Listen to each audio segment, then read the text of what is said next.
Assalamualaikum warahmatullahi wabarakatuh. Before that, let me introduce myself. My name is Diah Ramadhani with student ID number 234120060 from class AKT 23A.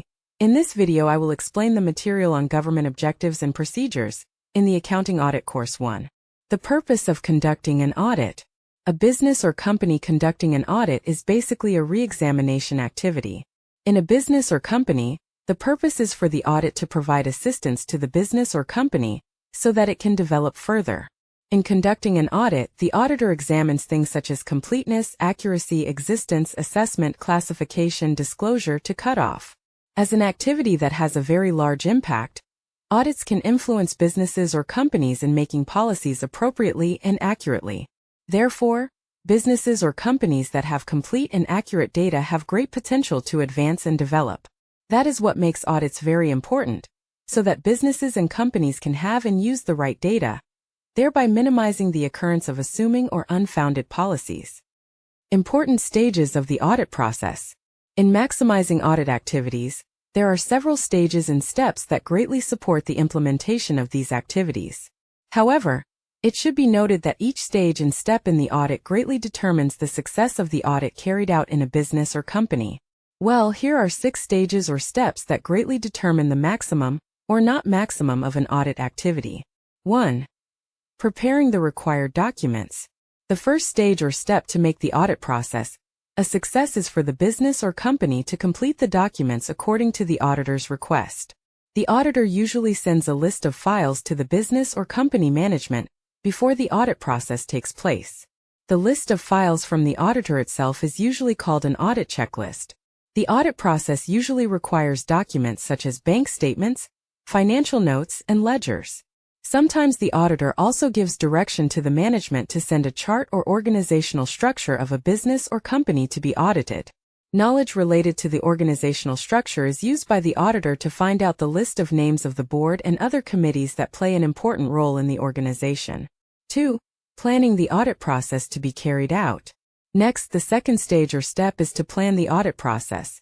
The audit process carried out will be adjusted to the documents that have been sent by the management. The audit process carried out varies, it adjusts to the characteristics of the auditor. However, the auditor basically still has to follow the applicable code of ethics, such as several points or flows that must be carried out. In certain circumstances, the auditor and his team can also suggest holding a risk workshop. This aims to build understanding so that the audit process runs smoothly and does not cause potential problems. When potential problems are found in the workshop in the audit process, the auditor will prepare an appropriate audit plan. 3. Finding the schedule for the open meeting before the audit process. After the documents are ready and the auditor's planning has been determined, the next step is to determine the schedule for the open meeting before the audit process is carried out. In preparing the schedule, the auditor will present several important company staff in an open meeting before the audit process is carried out, such as senior management, main administrative staff, or general affairs. This open meeting is held with the aim that the auditor can explain information about the audit scope. Audit scope can also be said to be the scope of the audit process carried out to business or company management. The open meeting before the audit process usually conveys the duration of the audit and several other things that need to be discussed further. This open meeting can provide an overview of the audit process that will be carried out. In addition, the auditor can also reveal important points that the company's chief of staff needs to convey to the organization being led. This is because the audit process usually interviews several important employees of a business or company. The implementation of this open meeting will greatly determine the smoothness of the audit process. 4. Start fieldwork after the open meeting. The next step is to start fieldwork by communicating with company staff members to review the procedures in the audit process. Several auditors will also conduct an examination of the management compliance aspects of a business or company related to written financial reports through PSAK provisions. In addition, the auditor will also conduct an evaluation of internal controls to ensure that management has prepared the audit process adequately and can be accounted for. The business or company that is in accordance with the applicable code of ethics, the auditor will continue the audit process to the next stage. In the next stage, the auditor will usually discuss with the business or company about the problems that arise. In this way, businesses or companies can prepare or provide opinions on issues that arise during the audit process. 5. Preparing the audit report. The next stage of the audit process is to prepare and compile the audit report that has been carried out.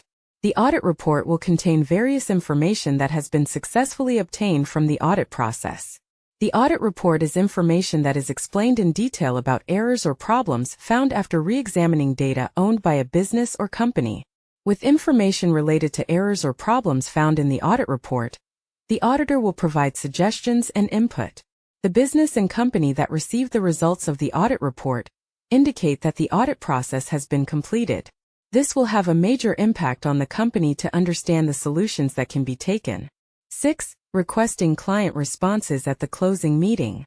The last stage in the audit process is to hold a closing meeting with the company or business to obtain more detailed and more precise data. In this closing meeting, the auditor will listen to all responses and opinions from the company or business regarding the problems or findings in the audit report.